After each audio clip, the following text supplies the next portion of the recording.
Bonjour à tous, dans cette vidéo, nous allons revoir comment résoudre des équations du premier degré. Une équation du premier degré, c'est une équation euh, qui a cette forme-là, donc ax plus b égale cx plus d. Donc ici, notre inconnu, c'est la lettre x, c'est le nombre x. A, b, c et d sont quatre nombres réels. Donc a et c sont deux nombres tels que a soit différent de c. Parce que si a et c étaient égaux, on n'aurait pas d'équation à résoudre, ou bien l'équation n'aurait... enfin, en fait, on n'aurait pas d'équation du tout. Et b et d, ce sont de nombres réels quelconques. Alors, ici, on va étudier deux types d'équations du premier degré. Le cas où c, par exemple, est égal à 0, et le cas où c est différent de 0. Donc ici, on va étudier d'abord la résolution d'équations du premier degré quand c est égal à 0. Donc ici, je vous donne un exemple, 4x plus 5 égale 7. Comment fait-on pour résoudre ce genre d'équation-ci?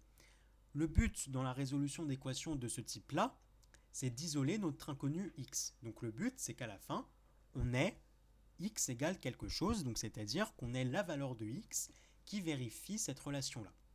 Pour résoudre une équation du premier degré, il faut se souvenir des propriétés suivantes, c'est que quand on a une égalité, on ne change pas l'égalité que l'on a si on ajoute de part et d'autre de cette égalité un même nombre, et on ne change pas cette égalité si on multiplie de part et d'autre chaque membre de cette égalité par un nombre non nul. Donc on se sert de cette propriété fondamentale pour pouvoir résoudre cette équation-là. Donc on y va. L'objectif, c'est donc d'isoler l'inconnu x. Donc pour cela, on va se débarrasser à gauche du terme constant. Donc ici, la façon que l'on a pour se débarrasser du terme constant 5, c'est de soustraire de part et d'autre mon égalité par 5. En effet, je soustrais 5 de part et d'autre de chaque membre de l'équation, ce qui fait qu'ici, le terme en 5 va s'annuler avec le terme en moins 5, puisque 5 moins 5 est égal à 0.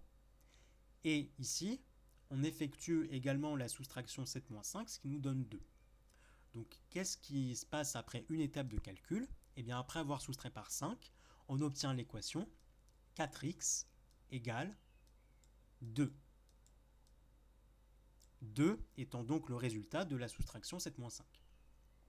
Maintenant, on souhaite isoler, donc on a en fait isolé notre inconnu x.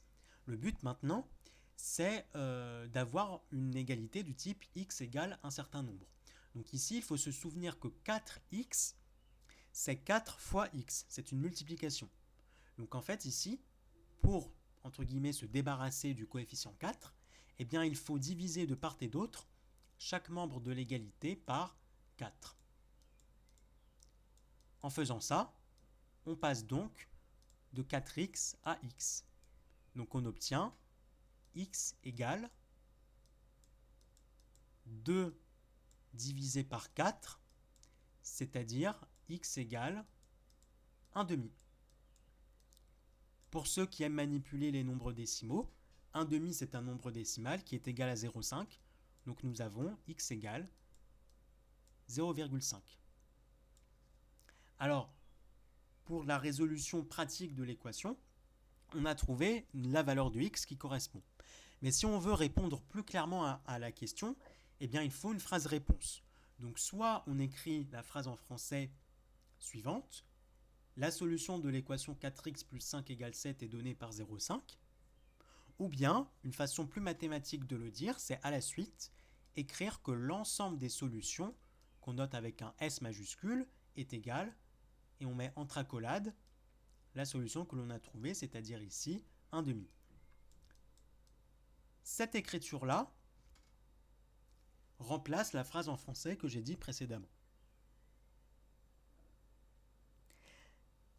Il faut faire aussi attention à quelque chose d'important dans la résolution de ce genre d'équation, c'est lorsque la solution n'est pas un nombre décimal.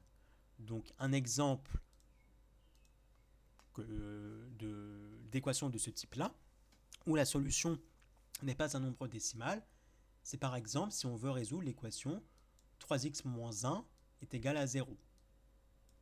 Si on résout cette équation, on ajoute de part et d'autre 1 pour isoler l'inconnu x, donc ce qui dépend de x n'apparaît qu'à gauche. On obtient donc 3x égale 1. 3x étant égal à 3 fois x, eh bien pour passer de 3x à x, il faut diviser notre équation par, par 3. Pardon. Donc si on divise par 3 notre équation, eh bien on obtient à la fin x égale 1 divisé par 3, c'est-à-dire 1 tiers. Ici, il faut se rappeler qu'un tiers n'est pas un nombre décimal. Il est environ égal à 0,33, mais un tiers n'est pas égal à 0,33.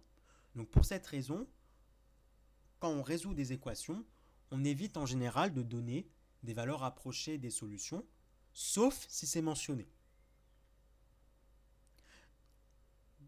Si la consigne est donc résoudre l'équation suivante, on laisse le résultat sous forme de fraction.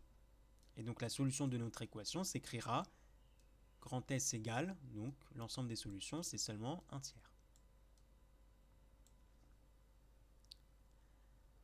Quand on demande en général une valeur approchée pour une solution, c'est souvent qu'on se place dans un problème pratique.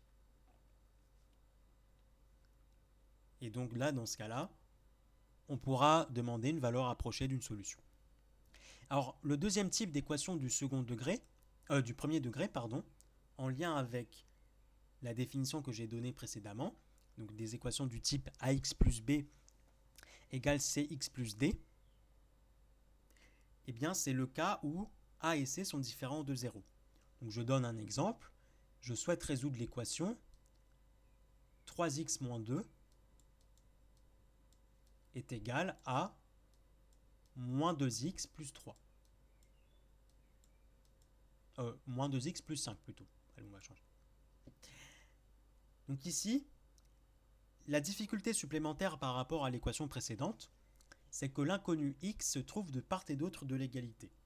Or, ce qu'on veut, c'est avoir x, l'inconnu x, enfin ce qui dépend de x, uniquement d'un côté de l'équation. Donc par exemple, on va essayer d'avoir ce qui dépend de x uniquement dans le membre de gauche de notre égalité. Donc ici, ce qu'on fait, c'est qu'on se débarrasse du moins 2x à droite, et pour ce faire, on ajoute de part et d'autre 2x.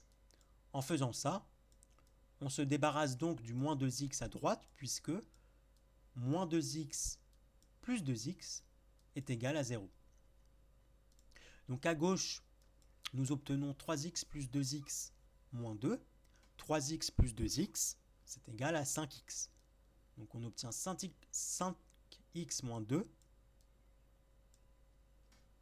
Et de part et d'autre, enfin de l'autre côté de l'égalité, on a 2x moins 2x, ça fait 0. Il ne reste plus que 5. Donc l'équation à résoudre maintenant, c'est 5x moins 2 égale 5.